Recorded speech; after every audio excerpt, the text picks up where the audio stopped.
Hi there, folks. This is Sean Brodrick, and I am in Boca Raton for the Oxford Club. I'm speaking to Erick Bertsch.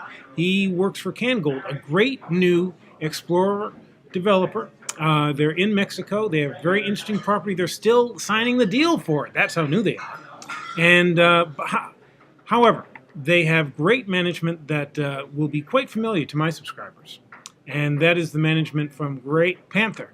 Bob Archer, Corey Foy, the same people that built that company out of nothing into one of the best junior silver producers around. Now they have this new project, CanGold, this new company. Erick, can you please give us a scoop on your company? Well, thanks, Sean, and pleased to do so. This management team that built Great Panther has been looking for a gold asset to move another junior explorer developer, CanGold Limited, towards production. And Bob Archer, after a very long search with his team, has managed to find yet another project that he believes is a company builder.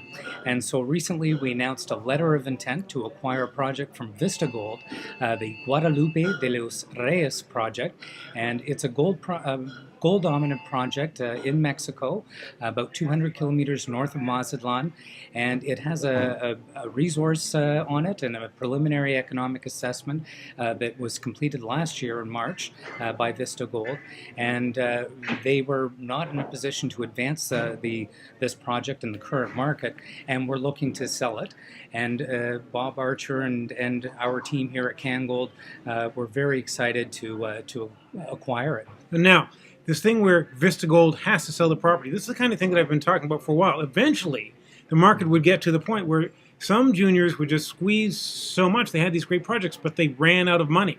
And that's, it's kind of tragic for them, but it's an opportunity for someone else. Certainly. To come along, pick that up, and really make something of it. And the thing about the great team that runs this company is they've done it before. I mean, years ago, when I was a junior analyst kicking around in Vancouver, Corey Foy is one of the first people I ever did an in-depth interview with, and he told me about this great little company, Great Panther, that had just started up, and they really had a great deal, and just had some amazing stuff going for them, but the share price was in the pennies. And they didn't have any real production yet. They were just starting to rehab a mill and all this stuff. And now, look over time, how well that company did. I have to tell you, that was one of the real success stories to come out of Vancouver during that time period. And excellent management always shows through, because the people who can find good projects and bring them forward and actually make them into something that actually produces gold or silver, those are the people who, if they do it once, can also do it again. What's the share structure of the company, if someone was going to look at it right now? Right. Well, Bob's been very diligent about keeping the share structure nice and tight. We've got 34 million shares issued and outstanding, 44 fully diluted. And rather than try and advance exploration plays, hoping to make a discovery or move a project that already has perhaps a discovery hole on it forward through a very expensive drill program, the market over the last two and a half years really hasn't been conducive to raising capital to expand exploration projects. And the companies that have pushed forward in that forefront really haven't been successful with their share price. So their share prices come down, they've spent the money in their treasury, and now they're even more diluted than they were before, and still the project is at the same stage. So Bob wanted to look for an advanced project, one that already had an economic study attached, one that was at the place where you would move it forward into the pre-feasibility and or feasibility stage and bring it into production. And that's what he believes that he's found with this project here.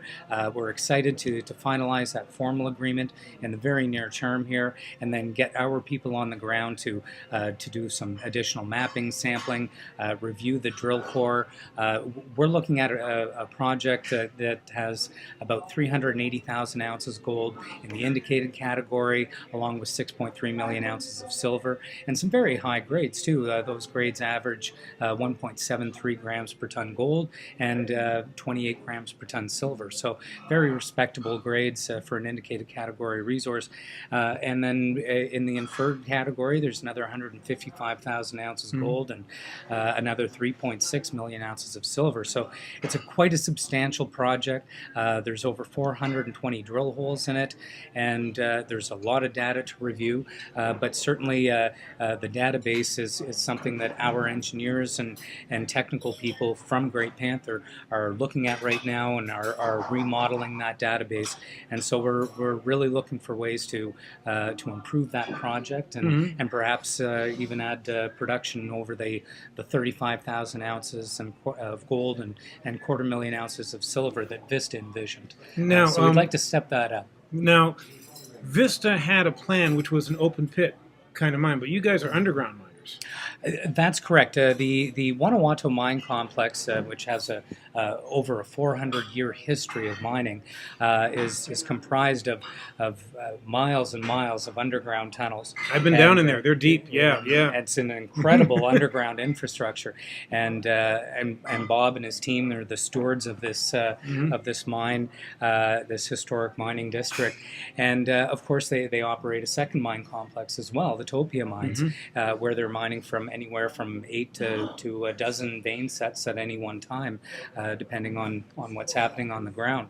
And so when Bob looked at this and his team and saw an open pit scenario, and then they would just stop drilling because it would be out of any possible pit shell design, we started looking at some of these areas where there's some high grade mineralization and there's a possibility to go underground. So we are going to investigate at the pre-feas level a combination open pit and underground mine scenario, whereby maybe we can increase the feed to the mill by getting some of the higher grade, deeper stuff. And so we're excited to see where those studies lead and how much we might be able to increase production and what that might do for our lowering cost structure and increasing grade.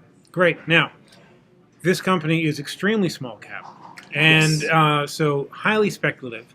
They don't have a producing mine. They're still working on the deal to actually get the project. So you have to keep those things in mind. If you're the kind of investor that's more comfortable with something that's producing, you want to look at that. If you're the kind of investor who likes to take a chance on something with some real knock it out of the ballpark potential, this is the kind of thing you might consider. But whatever you do your own due diligence and your own homework before you buy anything. Folks, thanks very much for tuning in, and I'll have more stuff for you soon. This is Sean Brodrick for the Oxford Club in Boca Raton. Thanks. Thank you.